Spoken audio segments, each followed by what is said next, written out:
നമസ്കാരം. ഛത്തീസ്ഗഡിൽ 500-ലധികം കുടുംബങ്ങൾ കഴിഞ്ഞ ദിവസം ഹിന്ദു മതത്തിലേക്ക് തിരികെ എത്തിയിരിക്കുകയാണ്.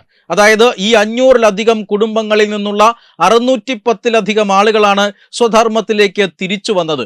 വിവിധ കാലഘട്ടങ്ങളിൽ പലതരത്തിലുള്ള മതപരിവർത്തന മാഫിയകളുടെ സമ്മർദ്ദത്തിനും അതുപോലെ തന്നെ നിർബന്ധത്തിനുമൊക്കെ വഴങ്ങി, പ്രലോഭനത്തിനുമൊക്കെ വഴങ്ങി സ്വന്തം മതം വിട്ടു പോകേണ്ടി വന്ന, ഹിന്ദുമതം വിട്ടു പോകേണ്ടി വന്ന, സ്വന്തം സംസ്കാരം വിട്ട് മറ്റൊരു മതത്തിലേക്ക് ചേക്കേറേണ്ടി വന്ന ഹതഭാഗ്യരാണ് അവരാണ് ഇപ്പോൾ നിരന്തരമായ ഘർ വാപ്പസി പ്രവർത്തനങ്ങളുടെ ഭാഗമായി ഇപ്പോൾ തിരികെ വരുന്നത്. ഛത്തീസ്ഗഡിൽ കഴിഞ്ഞ കുറെ മാസങ്ങളായി ഇത്തരത്തിൽ നിരവധി ആളുകൾ സ്വന്തം മതത്തിലേക്ക്, ഹിന്ദു മതത്തിലേക്ക് തിരിച്ചു വരുന്നത് നമ്മൾ തന്നെ റിപ്പോർട്ട് ചെയ്തിട്ടുണ്ട്. അത്തരം ചെറിയ ചെറിയ ചടങ്ങുകളല്ല, ഇപ്പോഴിതാ വലിയ ബൃഹത്തായ ചടങ്ങുകൾ തന്നെ നടക്കുന്നു. 500-ലധികം കുടുംബങ്ങളാണ് ഹിന്ദു മതത്തിലേക്ക് തിരികെ വന്നത്. ഛത്തീസ്ഗഡിലെ പ്രധാനപ്പെട്ട സംഘടനയായ ധർമ്മജാഗരൺ സമന്വയുടെ നേതൃത്വത്തിലാണ് സിദ്ധ ഹനുമാൻ ക്ഷേത്ര പരിസരത്ത് വെച്ച് ഈ ചടങ്ങ് നടന്നത്. വേദമന്ത്രങ്ങളോടുകൂടിയും ഈ സ്വന്തം മതത്തിലേക്ക് തിരികെ വരുന്നവരുടെ പാദപൂജ നടത്തിയുമൊക്കെയാണ്, മറ്റ് മതചടങ്ങുകളോടും കൂടിയൊക്കെയാണ് ഇത്തരത്തിൽ ഘർ വാപ്പസി നടന്നത്. അഖിലേന്ത്യാ ഘർ വാപ്പസി ക്യാമ്പയിൻ മേധാവി പ്രതാപ് സിംഗ് ജുദേവ് നേരിട്ട് പങ്കെടുത്ത ഒരു ചടങ്ങ് കൂടിയാണ്. ഇത്തരത്തിൽ ഛത്തീസ്ഗഡ് നമുക്കറിയാം ഗോത്രവർഗ മേഖലയാണ്, കൂടുതലും ഗോത്രവർഗ സംസ്കാരമുള്ള സംസ്ഥാനമാണ്. ഇത്തരം മേഖലകൾ കഴിഞ്ഞ കുറേ നൂറ്റാണ്ടുകളായി പിന്നോക്കാവസ്ഥയിൽ ഉണ്ടായിരുന്ന മേഖലകളാണ്. ഈ പിന്നോക്കാവസ്ഥ മുതലെടുത്തുകൊണ്ട് ക്രൈസ്തവ മിഷണറിമാരും ഒരു പരിധിവരെ ചില മുസ്ലിം സംഘടനകളുമെല്ലാം ഇവിടങ്ങളിലേക്ക് കടന്നു കയറി നിയമവിരുദ്ധമായി മതപരിവർത്തനം നിരോധിച്ചിട്ടുള്ള, നിർബന്ധിത മതപരിവർത്തനം നിരോധിച്ചിട്ടുള്ള ഒരു സംസ്ഥാനമാണ്. മാത്രമല്ല ആദിവാസി മേഖലകളുടെ സംസ്കാരം സംരക്ഷിക്കുന്നതിനാവശ്യമായ പ്രത്യേക നിയമങ്ങൾ പോലും അവിടെയുണ്ട്. ആ നിയമങ്ങളടക്കം ലംഘിച്ചുകൊണ്ടാണ് കഴിഞ്ഞ കുറേ പതിറ്റാണ്ടുകളായി സർക്കാരുകളുടെ പോലും മൗനാനുവാദത്തോടുകൂടി ഇത്തരം മതപരിവർത്തന മാഫിയകൾ ആ സംസ്ഥാനത്ത് പ്രവർത്തിച്ചിരുന്നത്.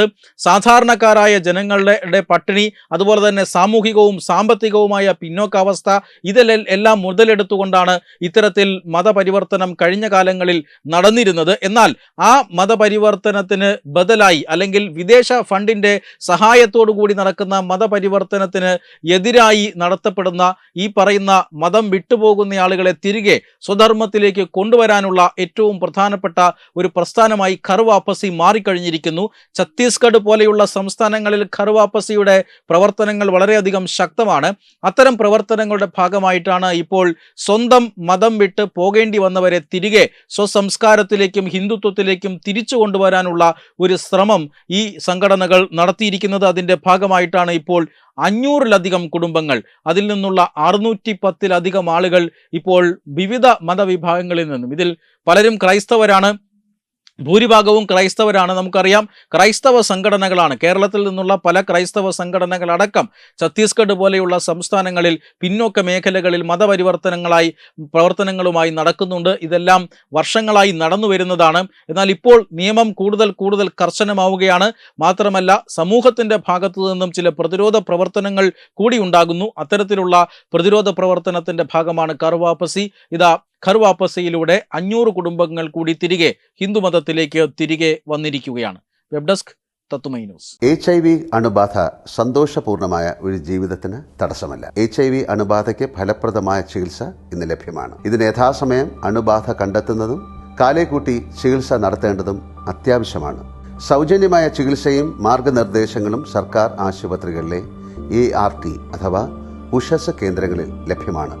ആരോഗ്യ സംരക്ഷണം ഓരോരുത്തരുടെയും ഉത്തരവാദിത്തമാണ്.